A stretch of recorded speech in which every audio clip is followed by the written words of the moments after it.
¿Sabes quién es el mejor amigo de un emprendedor? Un asesor. Hoy aprenderás los 10 mejores consejos legales que cualquier emprendedor hubiera pagado dinero por saber antes de empezar. Consejo 10. Decide la mejor fórmula legal para tu negocio. Puedes empezar como autónomo, constituir una SL o incluso montar una empresa en el extranjero. En función de si vas a tener socios o no, del capital que tienes, del riesgo que supone el tipo de emprendimiento que estás haciendo, vas a poder decidir una opción u otra. En función de si vas a tener socios o no, de si quieres vender la empresa en un futuro, del tipo de capital que tengas, del tipo de riesgo que asumes con el tipo de actividad que haces. Hay muchos factores que van a ayudarte a decidir cuál es la mejor fórmula para ti, viendo los costes, el tema fiscal, viendo los riesgos, los pros y los contras.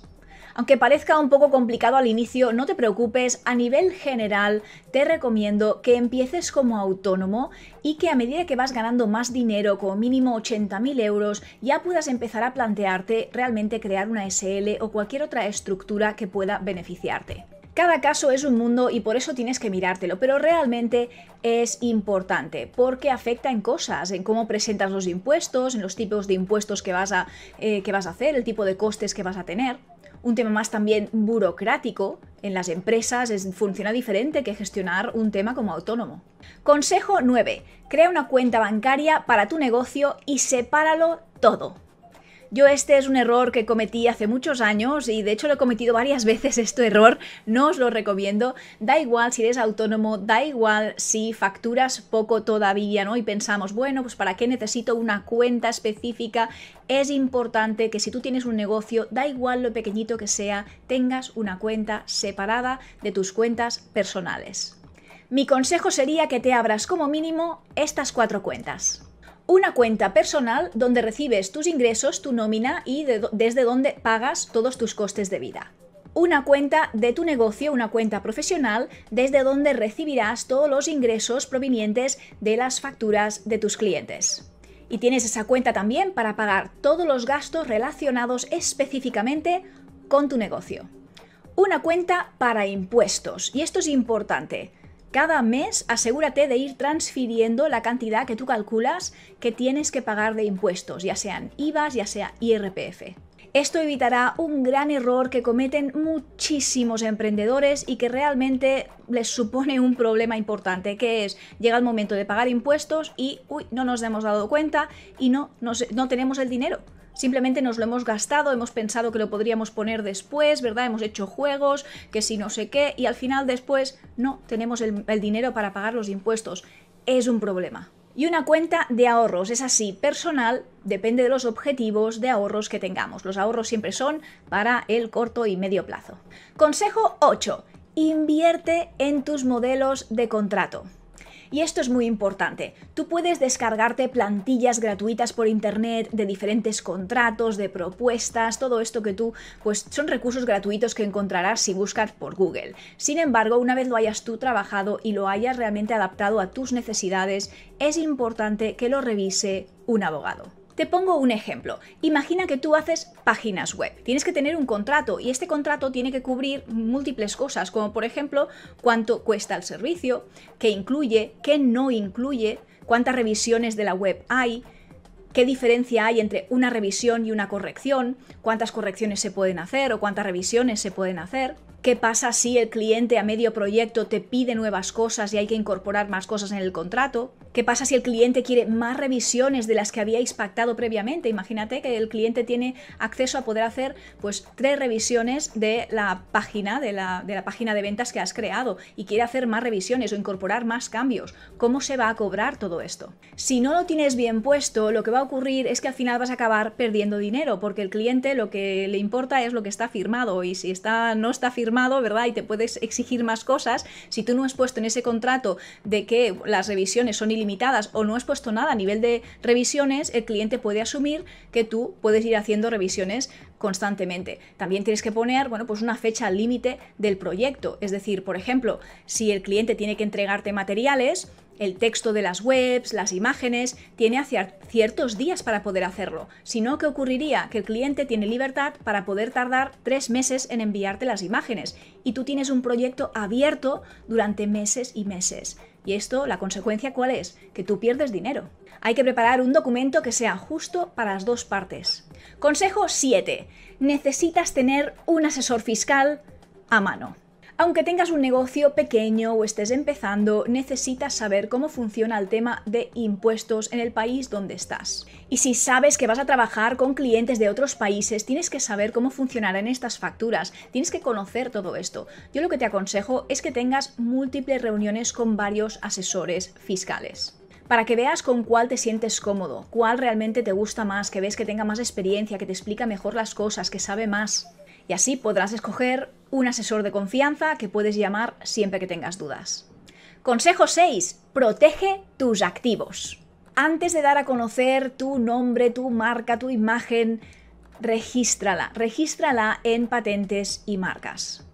Yo, en el pasado, con una de las empresas que monté hace algunos años, me vi con la obligación de cambiar de nombre, de logo y de dominio web de mi web a medio hacer. Es decir, yo ya tenía mi empresa, de hecho había puesto ya incluso anuncios, tenía anuncios puestos en algunas revistas, había hecho cosas, un montón ya de marketing y ya estaba dando a conocer totalmente mi empresa, que ya se conocía dentro del sector, y de repente me encuentro con una notificación en el que, bueno, pues yo no había registrado mi marca y por lo tanto había una marca similar, parecida. Esa empresa se llamaba en ese momento Hello Comunicación, y yo no podía utilizar ese nombre, me lo habían bloqueado, y por lo tanto, bueno, pues de hecho invertí una cantidad de dinero para poder lucharlo, eran cerca de los 1.000 euros, que para mí en ese momento era muchísimo dinero, no conseguí ganarlo y después me tuve que ver en la obligación simplemente de cambiar de nombre, hacer unas modificaciones en el nombre, le puse H Comunicación en vez de Hello Comunicación, cambié el logo, cambié las cosas, esta vez sí lo registré, pero el susto me costó realmente mucho dinero, tiempo y estrés.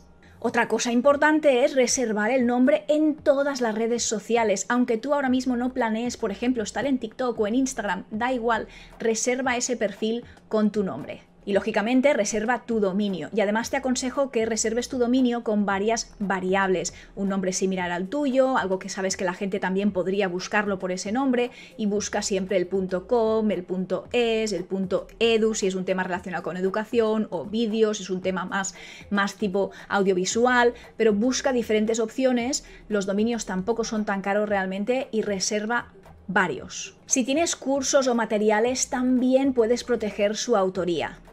Consejo 5. Lee lo que firmas.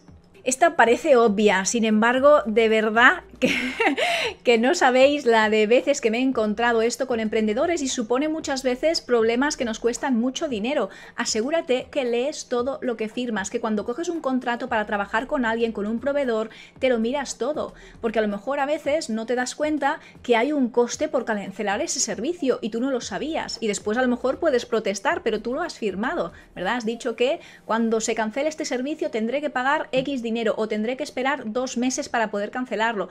Tengo que leer lo que firmo. De hecho, a mí también otra anécdota, hace muchísimos años, esto en España, cogí un alquiler de una oficina y era la primera vez que alquilaba una oficina, no me di cuenta, y además del coste, en el contrato claramente especificaban los impuestos que había, una serie de costes extras a la hipoteca, al alquiler. Y yo, pues, la verdad, no le presté la atención que debía prestarle. Fijaros qué error, ¿verdad? Por mi parte, y esto es algo que ocurre muy normal. ¿Qué pasó? Que me había comprometido a un coste muy superior a que yo pensaba que iba a tener. Y esto, lógicamente, me supuso muchos problemas. Y después no puedes deshacerte de un alquiler de una oficina tan rápidamente, ¿verdad? Tienes que, bueno, pues que cumplir con lo que pone en el contrato. Leer lo que pone en el contrato. Consejo 4. No borres emails ni mensajes. Estos son 2 de los consejos que van a darte tus abogados si alguna vez tienes algún tipo de conflicto en un negocio. Y cuando empezamos un negocio todo siempre es fantástico, pero a medida que van pasando el tiempo y los años, seguro que te encuentras con conflictos y con problemas. Y aquí yo te diría, que es lo que te dicen los abogados y lo que me han dicho a mí siempre abogados, es 1. No borres nada. Imagínate que te envían una serie de emails donde incluso te están amenazando sobre una cláusula de no sé qué, un contrato, te dicen que tal, intentan hacerte presión con cosas, ¿verdad? Y hay un correo y tú respondes ese correo, ¿verdad? Y te pones ahí todo enfadado, toda enfadada y respondes con no sé qué y les das y tal y esto. Esto es un error, las dos cosas son un error. Primero, responder cosas y dar más información de la que en verdad tenemos que dar. Cuando tenemos un conflicto delante, un conflicto que potencialmente nos puede llevar incluso al juzgado, porque hay un problema que a lo mejor en un contrato que habrá que resolver a lo mejor en un juzgado, no os lo deseo, pero bueno, todo puede pasar en esta vida, es muy importante que cerremos comunicación, que no demos más información de la que tenemos que dar, absolutamente no por escrito y, muy importante, no borréis los emails o mensajes que tú envías o que ellos te envían. Aunque a lo mejor tú, imaginaros, y esto lo explico porque le ha pasado a emprendedores que yo mentorizo y lo he visto mucho esto. Fijaros, hay un enfrentamiento.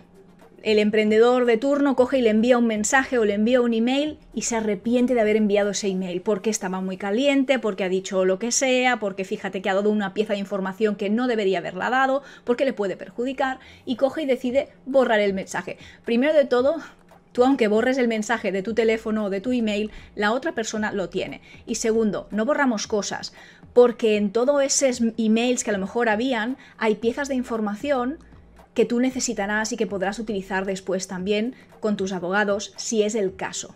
Si llegas a tener una situación que se escala, un problema que puede llegar incluso a los juzgados, es muy importante que pares todo, rompas comunicación y te asesores con un abogado. Consejo 3. ¿Cuándo empezar a contratar? En muchos negocios llega un momento en el que tenemos que contratar equipo. ¿Qué es lo que yo recomiendo? Pues que nunca invirtáis más del 30% de vuestra facturación en equipo. Evidentemente esto es en general, piensa que tendrás otros costes en publicidad, a lo mejor tienes también costes en oficina, en otras cosas, ¿verdad? Y por lo tanto quieres siempre tener algo balanceado y sano. Otra cosa importante, siempre negocias los sueldos con el salario bruto, nunca negociando salario neto. Y esto lo he visto yo en algunos emprendedores que yo mentorizo que de repente me dicen, oh, le he negociado, por ejemplo, 1.500 euros netos. Problema, porque entonces, si cambian los impuestos, cambian cualquier cosa, tú te has comprometido a 1.500. Y por lo tanto, da igual los impuestos que sean, vas a tener que calcularlos y pagarlos tú extra. Si tú estás negociando sueldo bruto, que es el estándar del mercado, que es como se negocian los sueldos, entonces tú ya sabes que a lo mejor, oye, pues hemos negociado un sueldo de, me lo invento, 2.000 euros. Bueno, pues lo que quede neto es lo que queda neto, pero tú siempre negocias con el bruto. Antes de ver sueldos tienes que poder sentarte con tu asesor y saber exactamente cuánto te va a costar la gente, ¿eh? Porque a lo mejor tú te piensas, tienes una idea de que esto me va a costar 1.500 y te acaba costando 2.000 y pico, ¿verdad? El tema. Y luego también necesitas un fondo de despidos. Si vas a contratar a alguien, tienes que ir poniendo cada mes dinerito en un fondo de despidos por si llega un momento en el que tienes que despedir a esta persona. Despedir a alguien tiene un coste y tienes que tener disponible ese dinero.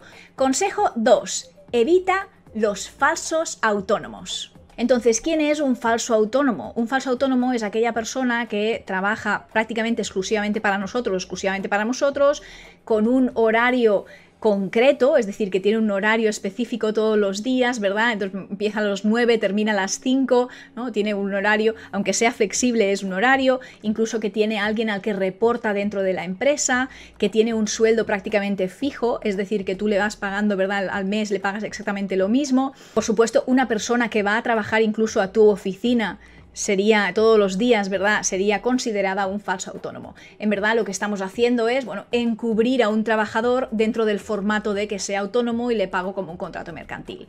Si esa persona, cuando deja de trabajar contigo o en cualquier momento, ¿verdad? Coge y te denuncia, absolutamente va a ganar y por lo tanto, pues bueno, vas a tener ahí un coste, vas a tener que pagar, vas a tener también, bueno, pues que pagar esas consecuencias.